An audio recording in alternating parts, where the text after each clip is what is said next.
cares? Who cares? You're listening to The Joe Cronin Show. The Joe Cronin Show. All right, so Bruce Prichard coming to the well, he was back apparently in the WWE. And at first it was reported he was coming in, they didn't know, and then the next thing they reported was they knew everything, and he's the guy. Bruce Prichard is the number one guy next to Vince McMahon. He's slid into that slot. Then the next thing was that he was one of the top guys, just behind, Road Dogg and all those guys, 5 or 6, 7 other guys in front of him, but he's there now. And now, it's more been played down into, he's there, and they're going to take some suggestions, and then they're going to try to figure out what his role is going to be. So we don't know exactly what his role is going to be. Right now, in my opinion, he's kind of like a middle top of the road guy, the top of the middle, if that makes any sense. Middle and below, to me, meaning all the other writers, head writers, top writers, and then below, all the way down to the part-time guy who sits at home and once in a while, emails somebody in Connecticut. And I picture him to be on the top of that mid-card, the top of the mid-card to start and see what his potential is. And for the people out there that think Bruce Prichard's going to suck or he's going to be great or it's not good that he's there or he's a yes man or not a yes man, I don't think he's a yes man. I think Bruce Prichard is someone to say, well, Vince, we do this will suck because of this and that. And, if Vince says, F you were doing it, Bruce Prichard will do it. But, I don't think he's somebody that's not going to give his opinion based on all the stuff he's done in the past. And for a look into, I was trying to sift through some modern questions about the business on his podcast. Of course, Something to Wrestle With, so popular. I've been doing this for a long time. And in the last 6-7 years of doing this, I haven't seen many podcasts come out that took anything by storm like Bruce Prichard and Conrad's has. And recently on this post that they just made, I happened to catch this little sound tidbit, and this is very interesting because it's how he feels about the current product. And anything you can get about how Bruce Prichard feels about the current product coming in, should give you an insight to what his motivations would be. That he's not just coming in to put it on cruise control. Well, this is his opinion, and I think that's very interesting. We'll listen to it. It's a clip from a post they put out today on Something to Wrestle With. They're at 60,000 subscribers, by the way. They've grown pretty quick on YouTube. I've only got 3,000 more, so they're catching up to me. They'll pass me soon. But here's the clip. They would say, the reports would show that that's what they really wanted, was unpredictability. Did you ever feel like you guys were taking it too far in this era where we're just swerving for the sake of swerve? There is no big payoff. It's just, well, they won't see it coming, so we'll do that. Yes. Yeah, I think that, and I believe in some cases, not all cases, but in some cases we were playing to the smallest minority of the audience.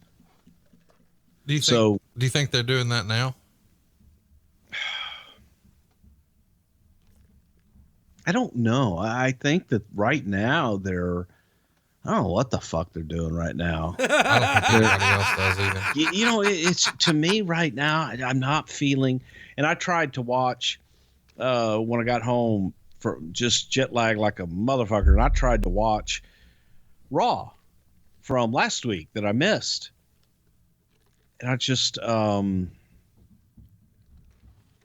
don't know that there's just enough different character development. It all takes place in the ring or backstage, and there's nothing taking me out of the arena. There's nothing showing me more about who these people are. So you can listen to the whole thing over there. Something to Wrestle With podcast, iTunes, wherever podcasts are heard, and of course on the YouTube channel. They didn't pay me to say that. I just used a clip of theirs, and I wanted to make sure we gave proper credit that you can binge listen to Bruce talk about all the past of the WWE. I think most of you are familiar with the podcast, but that's very interesting because that's something we've been saying that for years now. How long have I been saying this? Dude, it's just over. You get over-scripted promo, which is worse than any promos ever in the business, in my opinion. The promos nowadays are some of the worst ever. And they're over-scripted. They don't allow for the wrestlers to create their own character or to build on the character. Everything sounds like a generic cookie-cutter response. In many cases, multiple different superstars sound the same because probably because they're being written the same way by these writers. And so one guy sounds just like the other guy, and it's hard to distinguish these characters. So less character.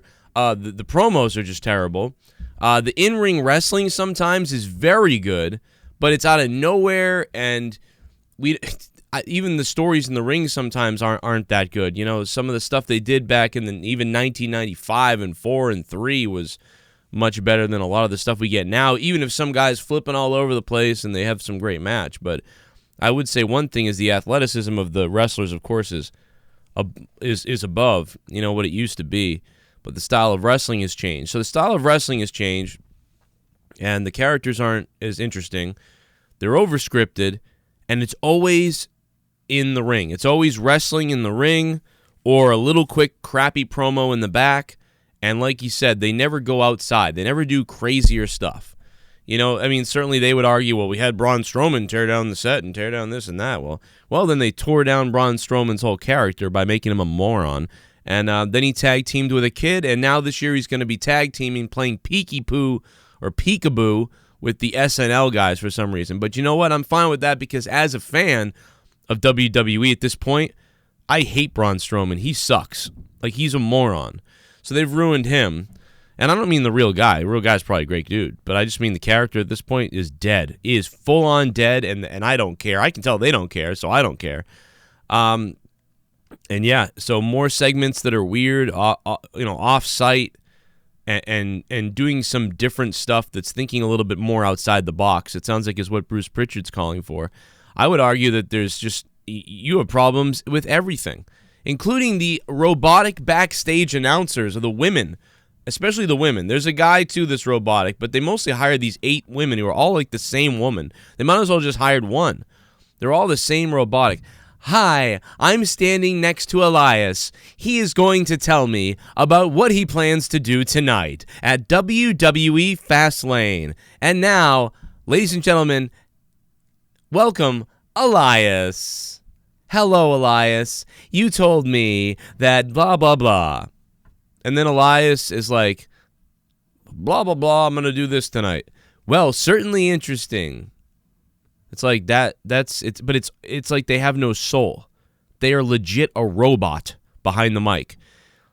I've done commentary. I've done announcing. I have all my tapes and clips and everything. I feel like at least I have a soul, you know? And these people don't have a soul. They were hired as a pretty face for a favor of someone so they can intern or something before they go to NBC's. I don't know. And it is just absolutely an abomination to listen to. But there you go. Some feelings about the Bruce Prichard hire and why I'm optimistic about how I think he can help the WWE creative team. He certainly, to me, based on those comments, isn't going to hurt it.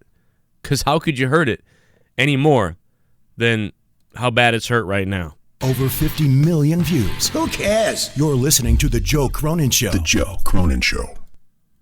Here's some videos you guys might have missed popping up now. I hope you guys enjoy them. And if you love the channel, make sure you subscribe, like, and comment, and come back every day so the algorithm tells you when I have new videos up. If you want to support the channel even further, click on the top right to go to our Patreon page and get 30 hours of bonus content a month you can't hear on YouTube.